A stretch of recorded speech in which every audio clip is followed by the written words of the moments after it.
welcome in my channel Kisah Romantisisme No Baper. Jangan lupa subscribe, like, share, and comment. Der, aku ingin kau segera tinggalkan perempuan itu. Ibu sudah muak baik sama dia. Apa sih kamu pertahankan dengan perempuan mandul seperti dia? Kalau kaya iya sih aku akui itu, tetapi percuma kalau tidak punya anak. Cecar Bu Retno, ibunya Derry. Mendengar itu, seketika langkahku terhenti di balik pintu utama dan kakiku pun terasa beku. Tadinya aku ingin memberi kejutan untuk suami tanpa harus memberitahu kepulanganku lebih awal. Tapi apa, malah diriku ini yang diberi kejutan oleh mereka. Aku tidak menyangka ibu mertua yang sangat aku hormati dan aku sayangi ternyata kejam sekali, seenaknya menyuruh suamiku untuk meninggalkanku dengan alasan mandul. Padahal belum punya anak bukan berarti mandul. Kita juga sering bolak-balik ke dokter untuk periksa, tetapi dokter bilang kita subur. Berarti Allah saja belum memberi kepercayaan pada kami. Aku pun merasa tertampar dengan perkataan mertuaku itu. Sakit sekali rasanya. Aku merasa penasaran dengan jawaban suamiku. Apa dia membelaku atau bahkan meninggalkanku seperti dibilang ibunya itu? Tapi Bu, aku tidak bisa meninggalkan dia begitu saja sebelum seluruh hartanya menjadi milikku. Semua jadi percuma dong, aku 3 tahun menikah sama dia kalau tidak dapat apa-apa. Sahut Mas Derry yang duduk di samping ibunya. Jantungku seperti ditusuk 1000 pisau, sakit dan perih. Ternyata suamiku 11-12 dengan ibunya. Mereka benar-benar keterlaluan, tidak tahu terima kasih. Lihat saja apa yang akan aku lakukan pada kalian. Iya, kamu benar juga. Atau begini saja, kamu diam-diam menikah lagi saja. Soalnya ibu malu sama teman-teman kalau ditanya soal cucu. Tahu sendiri, karena itu tidak bisa kasih cucu. Nanti ibu akan kenalin kamu ke teman anak ibu, gimana? Aku mau saja Bu, soalnya juga aku sudah bosan sama dia. Orangnya suka ngatur-ngatur dan cerewet lagi. Tapi kira-kira anak teman ibu cantik nggak? Iya jelas cantik dong Der. Masa ibu jodohin kamu sama wanita jelek? Nanti cucu ibu jadi jelek dong. Terdengar tawarannya dari mulut ibu mertuaku. Kalau begitu dari gaspol Bu. Tapi pokoknya hal ini jangan sampai ketahuan Karina. Bisa mati kita jadi miskin nanti. Iya beres, ibu juga tidak mau hidup miskin. Nanti apa kata teman-teman arisan ibu? Pokoknya kamu atur sendiri, jangan sampai ketahuan. Seumpama ketahuan pun setelah kamu ngasih semua hartanya. Oke Bu, siap. Aku langsung membuka pintu, pura-pura tidak tahu apapun yang mereka rencanakan. Aku akan bersikap biasa saja seolah tidak terjadi apapun. Assalamualaikum, ucapku sambil senyum semanis mungkin. Gula pun saja kalah manisnya. Waalaikumsalam. Jawab mereka bebarengan dan terlihat juga keterkejutan dari wajah keduanya. Mas Derry yang semula duduk di samping ibunya kini bergegas menghampiriku yang masih diam diri di depan pintu sambil membawa koper. Sayang, kenapa tidak mengabari kalau pulang sekarang? Tahu begitu, aku jemput tadi di bandara. Kalau aku ngabarin, tidak akan tahu rencanamu dan ibumu, batinku dalam hati. Iya Karina, kalau kamu ngabari, pasti ibu akan menyiapkan makanan yang enak buat kamu. Sahut ibu mertua tersenyum sambil mengusap pundakku dengan lembut. Beginilah, ibu mertua di depanku selalu menunjukkan sikap perhatiannya padaku, sampai aku bodoh terbuai permainannya selama ini. Tak perlu Bu, tadi aku sudah makan. Tumben ibu datang ke sini, tanyaku basa-basi.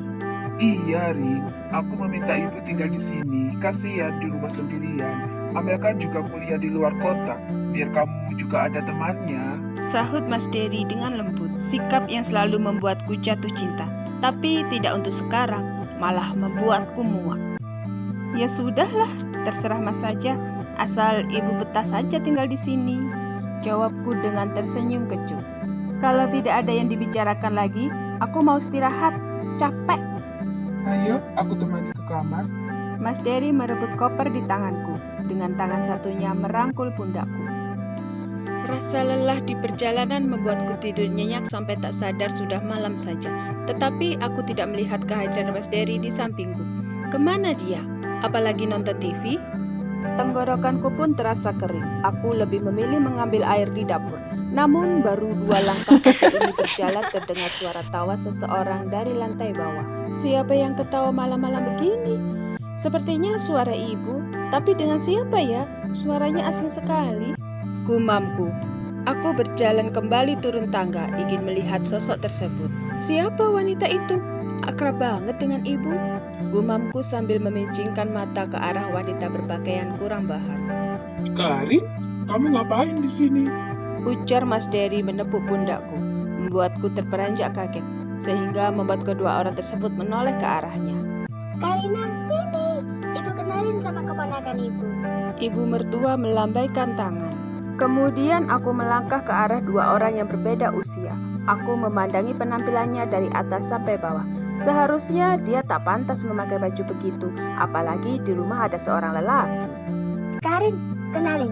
Ini Devi, keponakan ibu dari kampung.